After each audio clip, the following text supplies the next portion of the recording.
Right then, guys, we wanted it to go to the last day. It has gone to the final day in terms of the title race. It's one where I think a lot of people are kind of turning up their nose at it a little bit when it comes to Man City against Aston Villa, but there are some lovely subplots within it all. Liverpool, of course, take on Wolves as well, both teams at home, 90 points to Man City, 89 points to Liverpool, who got that hard-fought win against Southampton in the middle of the week. How do you feel about this game, Hugh? Because in terms of those narratives, you've got Steven Gerrard, you've got Jack Grealish involved as well. Do you think that could play any part in this? And how much do Aston Villa offer in this game in terms of causing an upset? Well, let me start with that point. They have the ability, they have the quality in their team to cause an upset. It would still have to be one of their best performances of the season to get past the Manchester City side, who, of course, are going for a title at home in front of their own fans.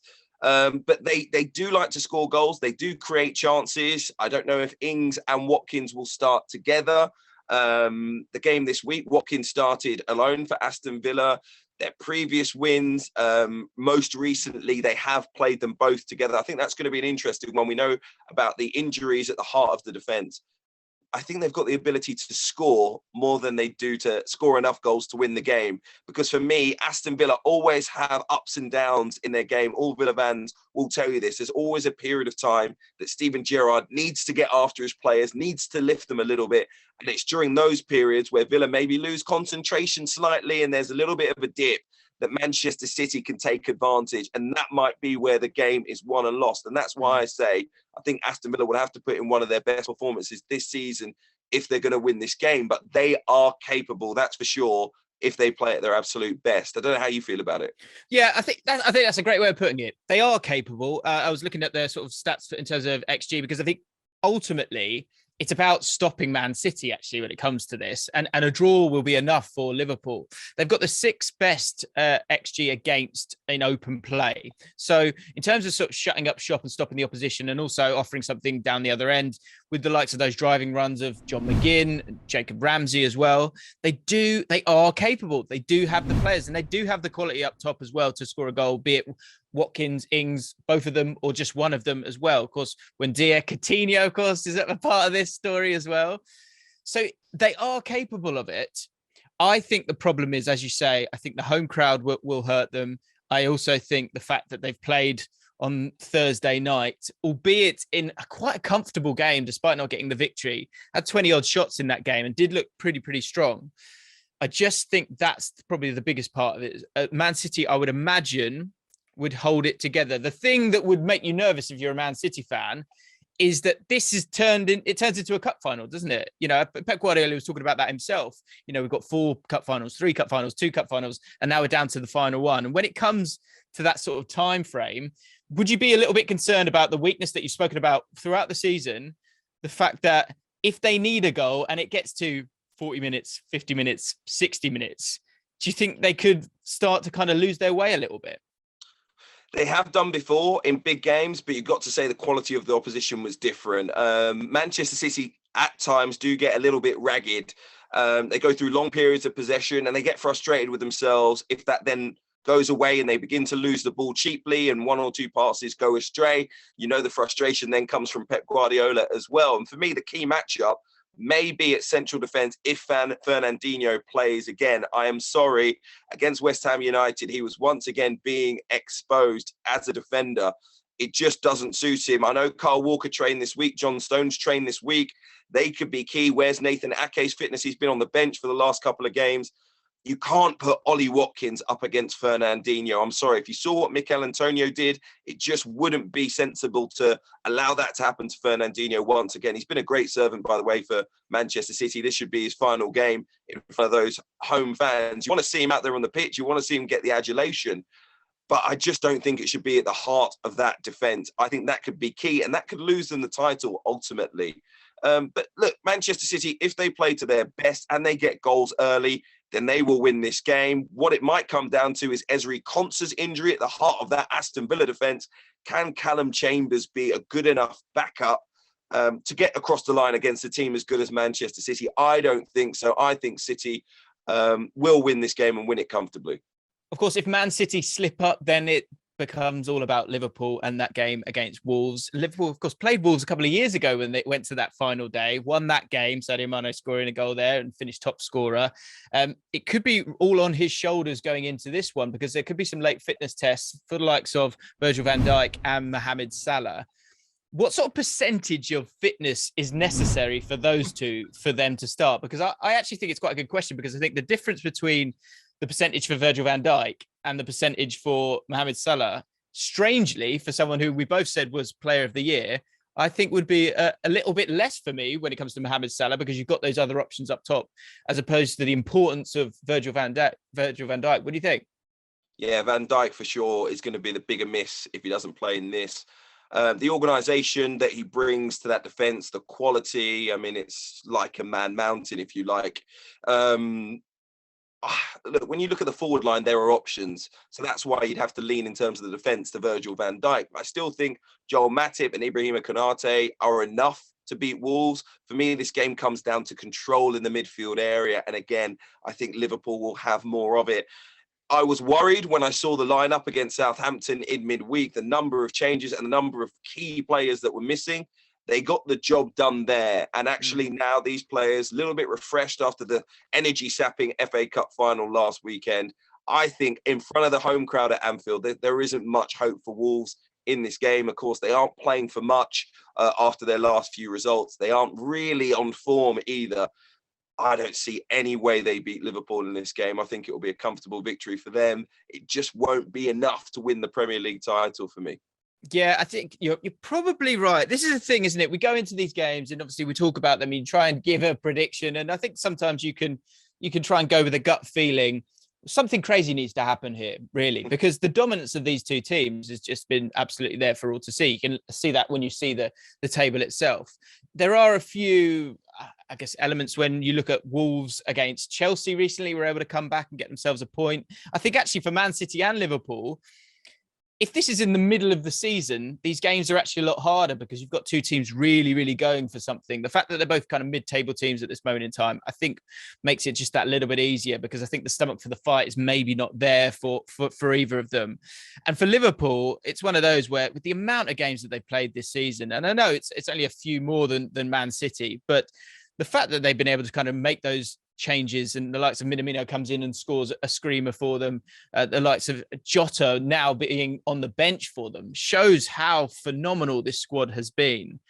I just can't see how they break. You know, I think they've bent at times because they have been tired, but I think the energy that Jurgen Klopp provides for this side, despite any kind of injuries that you might have, and even if Virgil van Dijk misses this game, you've got someone like Konate who's come in and can slot in brilliantly for them. So it's hard to see anything apart from two victories, which will ultimately maybe be a little bit disappointing. Do you think there'll be any scares at all when it comes to this final day in terms of these two guys in the title race? I definitely think Liverpool need to start better than Manchester City. I think Liverpool have, in many ways, an easier fixture. I know the table doesn't necessarily reflect that, but I do think that Aston Villa have that ability to cause problems in that Manchester City defence, the way things are going into this weekend. Imagine Liverpool, though, go 1 or 2-0 up in the first half an hour against Wolves. Maybe Villa nick an early goal at the Etihad. Can you imagine the noise inside Anfield? Can you imagine the hush at the Etihad Stadium? So for me, it's just imperative. You're the chasing team. You know that character may come down on the final day of the season. It might be about who manages the stress of the situation most. You just need to do everything you can to put pressure on events at Manchester City. And I think Liverpool can do that if they get off to a lightning quick start, which they like to do anyway. So for me, it's all about that start. They're going to win the game, but can they do enough to affect things at the Etihad? Yeah, I like the power dynamics. I like the mental games. I think you're right. I like that as well. I think the best thing for Liverpool is, weirdly, their game stays 0-0, but also they don't sort of poke the beast of Man City, and their game stays 0-0, because the longer that happens, then there's less time for things to change. And I wonder, for it to happen for Liverpool, for me, it needs to be 0-0 at halftime in that Man City Aston Villa game. And strangely, I think that will occur only if it's 0-0 in the Liverpool Wolves game. And then they get themselves that goal, like they have done often, between 60 and 70 minutes, control that game, and then just see if Aston Villa can do a West Ham against Man United back in the day, and make something crazy happen. I'd be surprised if it does happen, but I just want a bit of chaos this weekend. But you can't predict anything apart from 2 victories for Man City and Liverpool, because that's been the state of play the entire season. So the race for a place in the top 4 in the Premier League will mean you go automatically in the group stage for next season's Champions League. It could be absolutely massive for the next 3, 4, 5 years of 2 big rivals, Tottenham Hotspur and Arsenal. On the final day, Arsenal host Everton. Tottenham go to bottom side Norwich City. It's difficult to call in some ways. I don't know. I'd rather be in Tottenham's shoes. What do you think, James? I think if you go the 4th place team against the team that's 20th, you go, well, okay, the 4th best team will win out. And there's a website called 538, which has got some great sort of statistical bits and pieces, and it gives you the kind of likelihood, supposedly, of teams getting relegated or whatever it might be. For Spurs fans will hate me saying this, there's a 96% chance that you will be playing in the Champions League next season. 4% chance for Arsenal. So 20 times they'd play Norwich, 19 and a little bit, they'd win those games. But, and Spurs fans won't get angry at me saying this because you know this is true, this is Tottenham Hotspur. Okay, this has happened in the past. It's the history of the Tottenham. It is. They've done this before. They had to go to Newcastle United, who were a very poor team. I think relegated already, lost 5-1. This has happened before. So we were speaking about the title race, and it does just feel like those 2 teams are impenetrable. Not so with these guys. That said, what will be chucked into the comments straight away is this isn't a team under Pochettino. This isn't a team under Nuno Espirito Santo. This is a team under Antonio Conte. And I think the thing that should allow Spurs to get over the line would be the game management that we've seen in the last few weeks, but also, most importantly, the firepower up top. This is a poor Norwich team that's played nice tippy-tappy stuff at times, but ultimately hasn't had the quality to survive, or they've not been strong enough defensively, certainly, to survive, and don't really score too many goals. So it's one where if Tottenham manage the game, because they will score, then they should be absolutely fine. But again, this is Tottenham Hotspur. I guess the problem you've got is when it comes to Arsenal and the run they're on, and we talk about Kane and Son up top scoring those goals, which has got them supposedly to the Champions League if they get over the line. For Arsenal, the goals have dried up that little bit. And can you even see them winning that game against Everton, who I guess the one good thing is that Everton, of course, are safe now? Yeah, I mean, listen, I can see both sides winning this weekend. I think the Arsenal fans would have breathed a sigh of relief seeing that Everton are going to be staying in the Premier League. Maybe there will be changes. You might see a bit of rotation from Frank Lampard's side, who I think will be absolutely elated. There was a huge outpouring of emotion when they stayed in the Premier League. You got to remember, though, Arsenal were on a huge downer. I know people will say that they need to go in this game with high motivation. You win, you give yourself the best possible opportunity of reaching the Champions League. You're in front of your home crowd. That should spur you on. Even if you hear that Spurs are winning their game against Norwich City, it's been a great season for Arsenal. We know you want to be in the Champions League. It just hasn't been for Mikel Arteta. And to be fair, I've been critical of him. We know what the discussions were at the start of the season. I don't think it's great they missed out on 4th, given where they were at certain points not too long ago. 6 defeats in their last 11 games means they probably don't deserve to be in the Champions League, but they are building towards something special. I just can't see this weekend Norwich getting anything against Tottenham Hotspur, and it will be Antonio Conte's side who are building to something even bigger, I think, than Arsenal over the coming seasons. Do you see any other outcome this weekend? Do you know what? I think Arsenal definitely beat Everton, because I think Everton will be they're not a good team, and so without that kind of extra motivation to get the points, I think they'll fall away a little bit there. Norwich at home could be tricky, you never know, but I think Spurs have got the quality, so I would expect Spurs to get through. Let's move on to the Conference League or the Europa League. West Ham up against Man United, not in a game, but in terms of the league standings. Crystal Palace at home against Manchester United. Of course, Crystal Palace involved in that game against Everton on Thursday night. You were there, Hugh. Do you think that there will be a big fall off from them emotionally, having lost that lead, that 2-0 lead? Or do you think they still go into this final game smiling and quite excited to beat a Man United side that if they can't get the victory, then they will be playing in the Europa Conference League next year? Listen, I spoke about the effect of the fans. The fans at Selhurst Park, they're absolutely incredible. They've really enjoyed the season they've had under Patrick Vieira. They would have been disappointed not to beat Everton, having been 2-0 up. They played really, really well at times. I was at the game. I've got to say, I never saw Everton's comeback coming.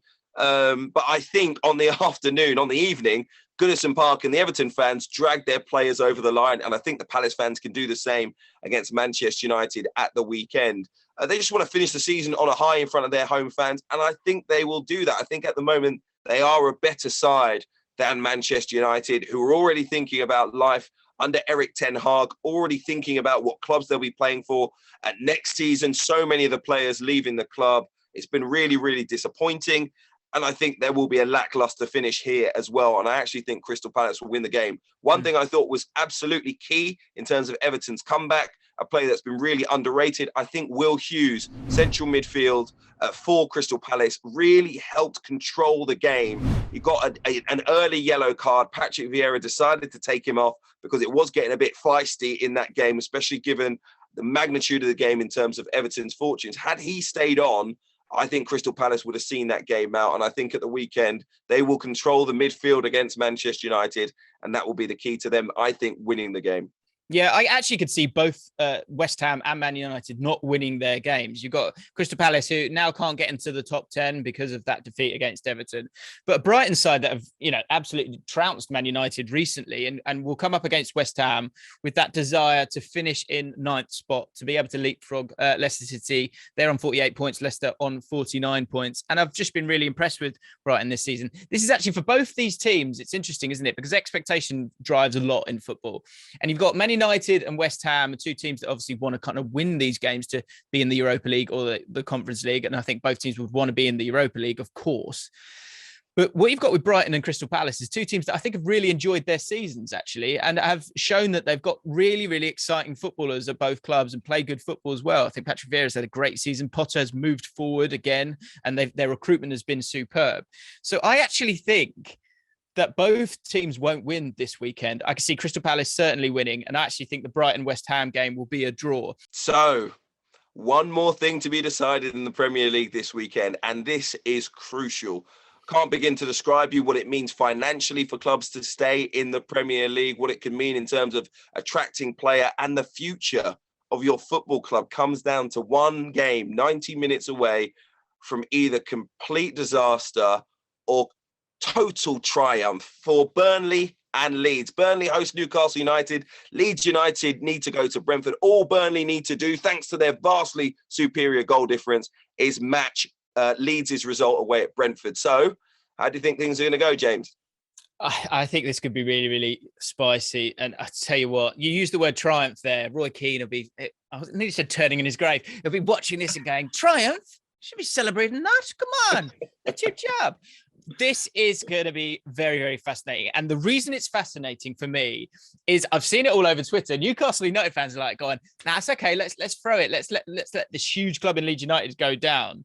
What's far more pertinent for me is I think we know how Burnley are going to play. They're going to be organised exactly like they were against Aston Villa. And I think they'll almost take the lead from Leeds United, where obviously the game will be won and lost and relegation will be won and lost, is with the performance of Brentford. Now, a lot of people won't know that there's a lot of needle between Brentford fans and Leeds United fans. They really, really don't like each other. And in particular, the Brentford fans are not fans of Leeds United. When Janssen went from Leeds United to Brentford, a lot of talk about Brentford being tin pot, being this small club. Leeds United then went up and Brentford didn't, and Leeds United rubbed it in their face. There was a video online with them doing exactly that, talking about mind the gap. So in a game, we were speaking about Brighton and Crystal Palace, in a game where you've got nothing, you've got no pressure on you at all. You've played some great football. You've got an unbelievable points total, and you're at home and you can send Leeds United down. That is the reason why I believe Leeds United will get relegated, because I cannot see them winning this game, because Brentford are desperate to send them down. Honestly, they are completely desperate to do it. So it might be one where Burnley lose, but I just can't see Leeds United getting anything at Brentford. That's before you even start to talk about the injuries and the form of this side. Yeah, listen, I think Leeds United can go there and get something. I really do believe it. In the last couple of games, they've gone back to that old school style that they had under Marcelo Bielsa in some respects, particularly attacking, getting bodies into the penalty box, 4 or 5 players charging forward. I think that's going to be massively important for them. They need to commit to scoring goals. And we know they can score goals. Defensively, they've been very, very poor. You know, it may be one of those games where you just put that ball on the roulette, you spin it and you see what happens. I think you need to make this game chaos if you're Leeds United, because there's a great structure and style in that Brentford team under Thomas Frank. Christian Eriksen conducting the orchestra at the moment. He's been absolutely brilliant. And those home fans in the Brentford Community Stadium could make a difference as well.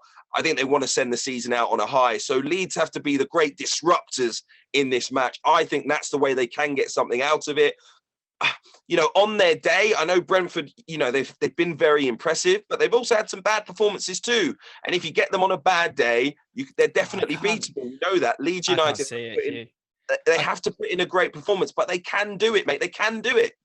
I just see. I feel like they're toothless, Leeds. I think they just about got themselves that draw against Brighton, huge point, which could get them that safety. I just think it's all coming together, and this Brentford team is just in a really lovely place. And also, I think you've got to remember some of the players kind of saying their goodbyes, and this is a little thing that people won't be talking about.